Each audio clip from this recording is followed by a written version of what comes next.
Some records are apparently made not only to be broken, but obliterated, and then to perhaps live on forever. Gretzky took it away from him. Gretzky moving in. The shot. He scores! Gretzky, 77th of the year. Gretzky has pulverized another National Hockey League record. He's going ahead. Score! 50 goals in 39 games. Mary Curry, McSorley to Gretzky. Scores! He did it! He did it! The greatest goal scorer in National Hockey League history is Wayne Gretzky. He's just something else for this game of hockey. Wayne Gretzky. It must be a great event if they can get the great one out for it. Yes, sir. World Pond Hockey Championships in Plaster Rock, New Brunswick this weekend after some weather issues yesterday. Lots of excess water on the rinks. What are you going to do? They were up and running today. That's the good news. Joining us from those World Hockey Championships on the pond is a man who needs no introduction. Wayne, welcome to Tim and Sid. Pleasure to be here, and I wish it was a little warmer, but it's great being here, being part of this whole event, and we're having a lot of fun, even though it's really cold. Wayne, I guess we should start off with outside the weather. How are people in Plaster Rock treating you? I'm assuming well. You know what? People here have been so nice, and it was kind of wet and rainy earlier and yesterday. Today it's kind of cooled down to hockey temperatures. We got a little bit of snow, so everything's going nicely. The guys who are going to play hockey, the 125 teams that are playing, those guys are the lucky ones because you get out there and you sweat, you get a little bit warm, then you come in, your feet are freezing in your skates, and that's the best part of playing outdoor hockey, when your feet thaw out. And most folks know that you refined your game outside in the backyard. Have you ever seen a tournament like the World Pond Hockey Championships before in your life? I haven't officially been to one. I've seen some documentaries. I know they do one in, I think in Minnesota. They have a huge tournament of over 150 teams that go in. And of course this one here that they're having. So this is the first time I've actually been on site to see the event, but I have seen them on TV a few times, and it looks like everyone has a great deal of fun. You know, the great thing about the sport of hockey, it doesn't matter how old you are, you can continue to play for a long, long time, and everyone still has that same dream and same passion of one day playing in the NHL. It's just sometimes some people's dreams don't come true, but the dream of maybe getting there stays on, and they play and participate in events like this, and they have a lot of fun. Wayne, breaking news, we know people. And we're hearing that you were supposed to light up Canada's 20-foot goal light in the opening ceremonies. Will you get a chance before it heads to the North Pole? This is big-time stuff. Yeah, you know, it was disappointing I wasn't here yesterday for the opening ceremonies. We did some things earlier today before they start the actual tournament. But it's, you know, it's a real fun thing in that, you know, people are going to be able to see the world's, I guess, biggest goal light travel across the country, go to the North Pole. You can support Team Canada by signing up online, and every time Canada scores a goal during the World Cup, this huge red light is going to go on. So, you know, it's fun, it's exciting, and I don't know how people come up and think of these ideas, but it's pretty cool. Hey, there's been a lot of talk lately about the lack of red lights going off in the NHL these days. There have been a few proposed changes, bigger nets, limiting goalie equipment, adding width to the ice surface. Scoring's down. Do you think the game needs to change in order to help the goal scoring? I don't think it needs to change because I think the players today are better athletes than when we played. The equipment's better, the coaching's better, just because there's more to draw from. I think what has to change, or what we should try to change, is more imagination and creativity in youth hockey. In my mind, it used to be that we would say this guy's a really good hockey player, but you know he's going to need a couple of years, and we're going to teach him how to play defense. And now what you're seeing is all these kids at 10, 11, 12 years old, they're being taught how to play the trap. They're being taught how to play left wing lock. They're being taught how to block shots. And that's all good and that's all fine. But we're losing the creativity and the imagination that players like Crosby and Connor McDavid and Patrick Kane, guys like that have. And maybe if we go back to the grassroots and say, you know what, fellas, we're going to throw a puck out there. You guys go play. Don't worry about who goes where, who has to check who has this responsibility defensively.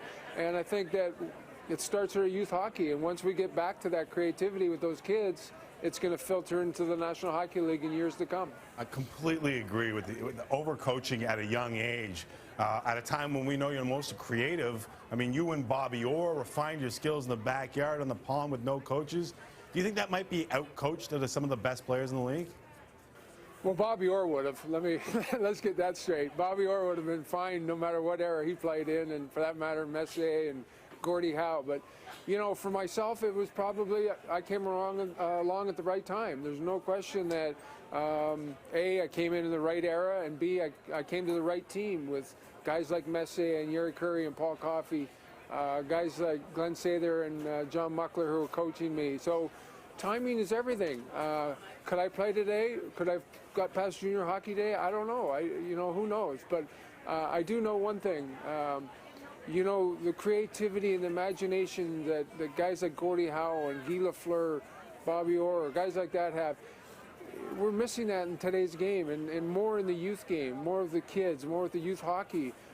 Everything is so regimented now. I often say to friends, one of the greatest things we would do as kids is we get a puck, we go down to a pond or go to the backyard rink, and you throw the puck out there, you divide up teams, and you play.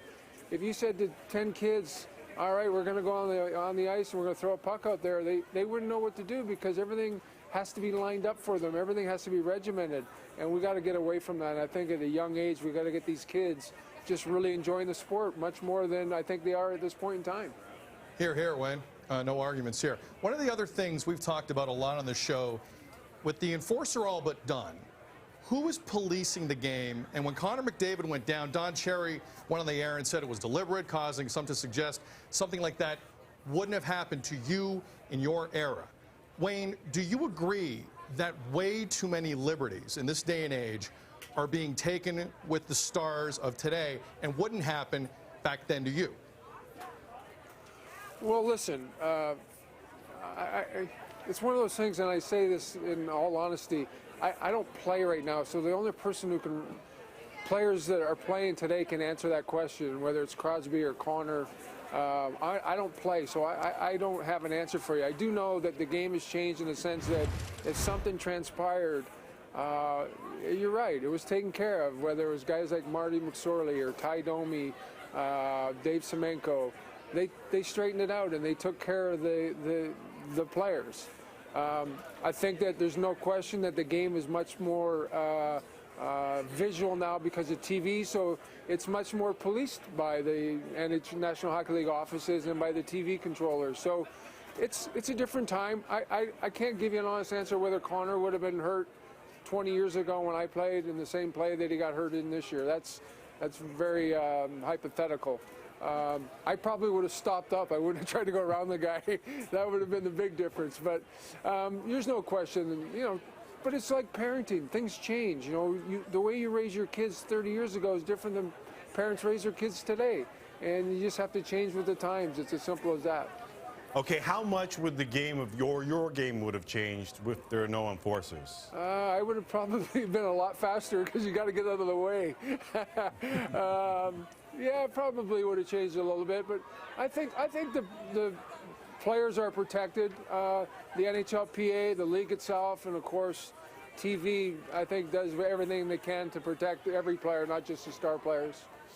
Wayne, 44-year-old Jaromir Jagr just moved into third all-time on the scoring list and said with a laugh he's coming after Gordie Howe and you. Are you surprised at 44 this guy's still playing? No, I'm not surprised. Jaromir loves the game. He's going to have a hard time getting to Gordie and myself because I'm going to steal his skates before he gets that far. No, but I think it's an unreal story. He's a really good young man. He's 44 years old now, and I said this the other day. If you look at the game of hockey over the years, and I can think of Gordie Howe, Mark Messier, Chris Chelios, and Jaromir Jagr, guys that are over the age of 45, that played with a passion and still played and contributed to their hockey team. What he's doing is remarkable. It's great for the sport of hockey, and I just wish him nothing but the best, and I hope he keeps playing for another 5 years. I think it's a wonderful story. Wayne, do you think people respect how good he's been? Oh, yeah. Let me tell you, players who've played with him and against him over the course of time, we all knew how good he was. You know, he worked hard, he had tremendous size, he had great grit. And, you know, I've known Yarmer since he was 19. He's one of the nicest young men I've ever met. I really, my wife and I, Janet, are good friends with him, and we spend time together. And I've, over the years, developed a very nice relationship with him. So I have nothing but great respect for him. And if he breaks my record, I'll be the first guy there to shake his hand. Hey, Wayne, before we let you go, are you comfortable with the spot that you hold in hockey right now, or would you like to be closer again? Oh, I'm very comfortable with where I'm at in my life. You know, everything I have in my life is because of the game of hockey. Everything I have in my life is because of the National Hockey League. I've got to travel around the world. I've got to meet some great people. I got some wonderful memories. I'm thrilled just to be a hockey fan right now. The National Hockey League owes nothing to Wayne Gretzky. They've been nothing but good to me, and I love the sport. Hey, Wayne, enjoy Plaster Rock, enjoy the tournament, and thanks for spending some time with us. All right. Thank you. Take care. Thank you.